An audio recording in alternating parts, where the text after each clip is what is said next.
D'ici quelques instants, je serai au cœur des Marais Salants avec Hervé qui va nous ouvrir les portes de sa maison. Une maison étonnante qu'il a construite sur le modèle des salorges traditionnels.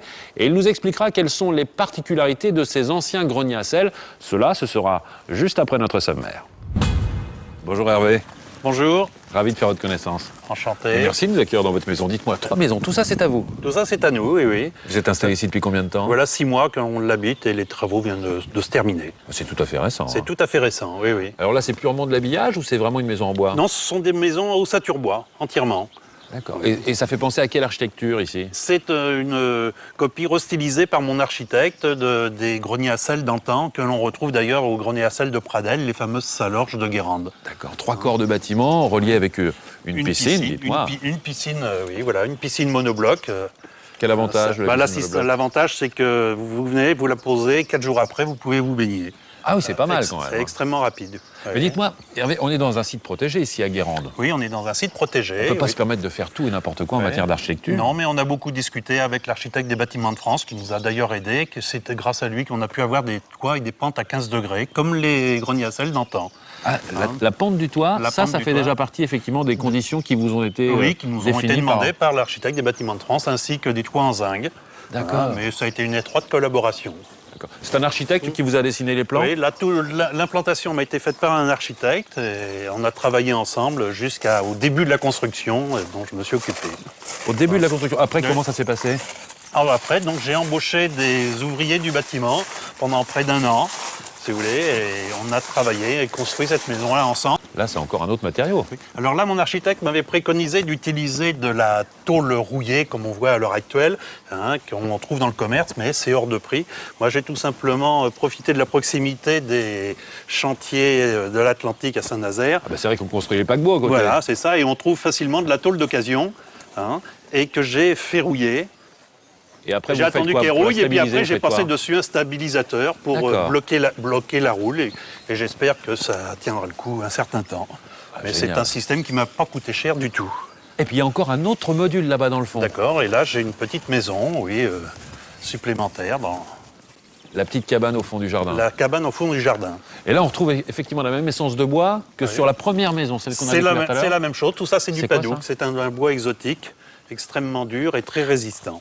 Ça offre une belle surface, hein. Il y a combien en tout pour la Alors maison on a ici en chob, on a 500 mètres carrés développés et d'habitable à peu près 300 mètres carrés. Et vous chauffez comment ici alors? Et on chauffe en aérothermie. On voulait mettre de la géothermie, mais le sol c'est du sable en dessous. Donc on ne pouvait pas forer, se reboucher en permanence. Donc on a utilisé un système d'aérotherme. Alors c'est quoi l'aérothermie? C'est une machine, une chaudière qui récupère, qui est à l'extérieur, qui récupère les calories de l'air et qui chauffe un système de serpentin dans le sol et un plancher chauffant. Ce qui nous fait... et en plus de ça, c'est un système qui est, somme toute, assez économique, qui nous permet de chauffer la maison, chauffer la piscine et éventuellement de faire du froid l'été si on veut. Le bonheur, vous parlez de piscine, on parle d'extérieur aussi parce que là, effectivement, il y a le jardin qui fait tout le tour. Il y avait quoi avant sur ce terrain? Rien du tout, c'était un espèce de vieux potager abandonné. Alors Hervé, pour bien comprendre la maison, on va tout reprendre depuis le début. On va commencer par cette maison. C'est quoi exactement? Ça, c'est mon garage atelier avec tous les outils qui m'ont servi à construire le reste de la maison. Tout ce qui vous a permis de débiter le bois et de fabriquer le bardage, tout ça? Fabriquer le bardage, les ossatures et tout ce que nous avons fait nous-mêmes. C'est votre univers? C'est mon univers, c'est là que je me réfugie quand je veux être tranquille. Et vous savez systématiquement où se trouvent toutes vos machines, tous vos outils, toutes les pièces dont vous pourriez avoir besoin? J'ai essayé d'avoir un système de rangement bien fait. Et je m'y retrouve parfaitement, il n'y a pas de problème. Hervé, on va maintenant s'intéresser à la maison principale. L'idée majeure ici, c'était de faire quoi? C'était de réaliser un grenier à sel, une espèce de loft à la campagne. Donc c'était le cahier des charges auprès de l'architecte. Il fallait qu'il me fasse un volume stylisé. On voulait un grand espace. C'est un loft au bord de la mer. C'est un loft, oui, une salorge dans le pays guérandais. Et puis là, on passe systématiquement de l'intérieur à l'extérieur. De l'intérieur à l'extérieur, on voulait des grandes ouvertures. Et pouvoir aller, venir facilement, avec des paillassons qui sont incorporés. Toutes les ouvertures, il y a des paillassons incorporés dans le sol, avec des petites LED, c'est pour faire joli, c'est le petit peps. Ça évite effectivement d'avoir le paillasson qui se balade un petit peu partout dans la maison. Dans la maison. Donc là, vous avez un super beau volume. L'isolation, elle a été effectuée comment ici? C'est de la laine de bois qui a été faite par l'intérieur. Ça nous permet d'avoir une température et puis une hygrométrie constante, hiver comme été. C'est très agréable. Pas trop froid l'hiver, pas trop chaud l'été. Voilà, c'est ça. D'accord, là le coin vidéo, le coin salon ici. Ça a été encastré. La télé est encastrée à l'intérieur. La télé est c'est du bois, ça? C'est du bois, oui, avec je passe un produit dessus, imitation béton, et ça me permet de planquer les télés. J'aime bien pas trop les voir. Les autres petits écrans. Et là, ça, c'est des petits écrans où je passe en continu, grâce à des DVD que je grave, toutes les diaporamas de mes vacances. Mais je fais ça depuis des dizaines d'années, bien avant que ça existe, ces systèmes-là, dans les grandes surfaces. Avant-gardiste. Escalier, avec ça, c'est une bonne idée, hein. Le petit palier informatique. Là, ici, on a groupé tout le multimédia. Donc, on a amené tous les câbles ici, dans l'escalier, dans le palier. Et ça, c'est vous qui l'avez réalisé aussi? L'escalier, on l'a fait nous-mêmes. Je me suis fait aider d'un copain, parce que mes soudures n'étaient pas terribles.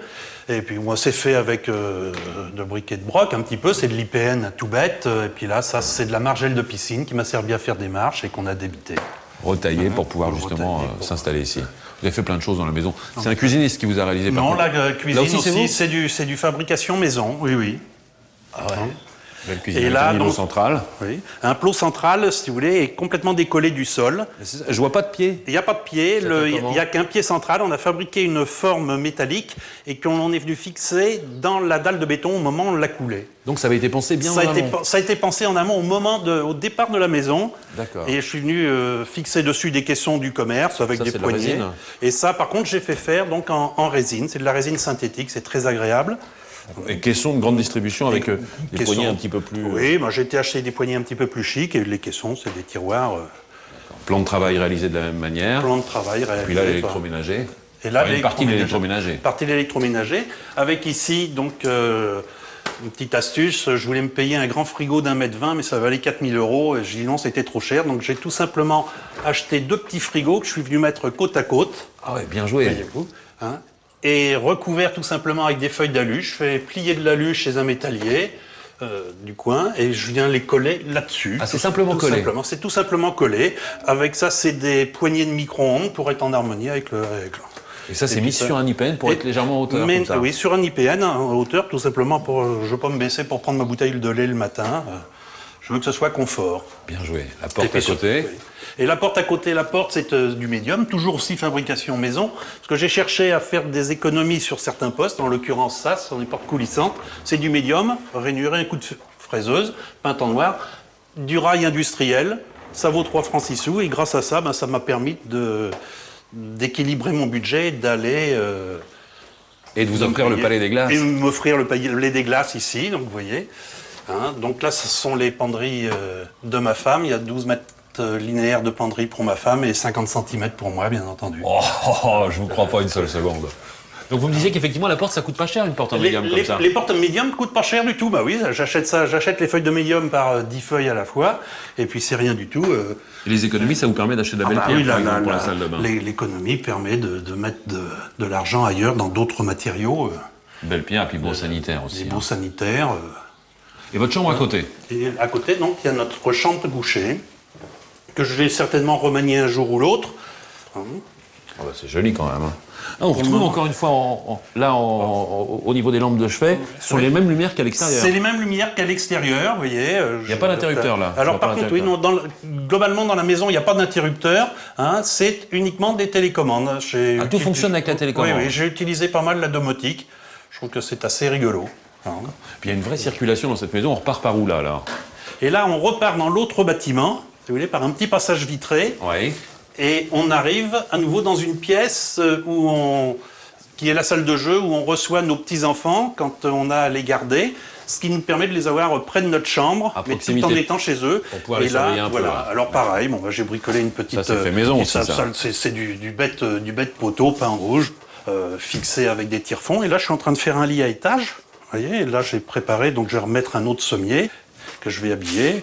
Génial. Et puis là, le petit coin, effectivement, avec leur niche. Le petit coin télé, on leur met des DVD pour quand on veut être un petit peu tranquille. Et là, ils sont dans leur petit coin et tout près de nous et on peut les surveiller de partout. Vous êtes un papy magique, Hervé. J'essaie, oui. Ah bah je vous le confirme, merci. Papy magique.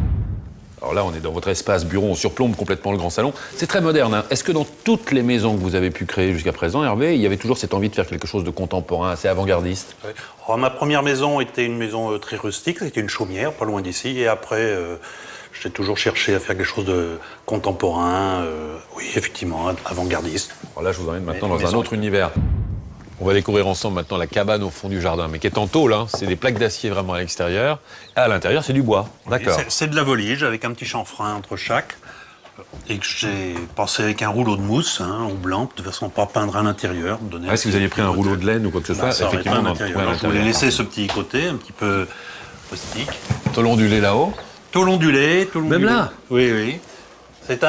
J'aime bien la tôle, j'ai déjà réalisé une maison comme ça, toutes les cloisons étaient en tôle ondulée, c'est un petit côté marrant, ça rappelle un petit peu les hangars agricoles. Puis les vagues de l'océan qui viennent pas loin. Les vagues de l'océan, voilà. D'accord. Donc là, je suis en train de faire une petite salle de bain. Elle n'est pas totalement achevée. Elle n'est pas totalement achevée. On vous excuse, hein, Hervé. Elle est en cours avec donc des pavés de verre de façon à laisser un maximum de luminosité. D'accord. Et puis ce petit coin, effectivement, avec une batterie. Qui joue de la batterie sur le petit enfant? C'est moi que je fais un petit peu de batterie, histoire de... Donc vous avez deux coins pour vous. Vous avez le garage. Voilà, j'ai mon garage et puis j'ai ma salle de musique. Ça compense avec les 9 mètres de placard. Voilà, c'est ça. Bah oui, il faut bien chacun son dada. Hervé, depuis le début de l'émission, vous nous avez démontré que vous êtes un bricoleur de génie, que vous n'étiez jamais à court d'idées pour l'aménagement et l'agencement de votre maison. Je voulais vraiment vous remercier pour la visite, Hervé. Merci. Et vous féliciter pour le travail effectué ici. Ok, au revoir. Au revoir, l'émission n'est pas terminée pour autant. On se retrouve d'ici quelques instants. Regardez tout de suite ce qui vous attend la semaine prochaine dans Question Maison.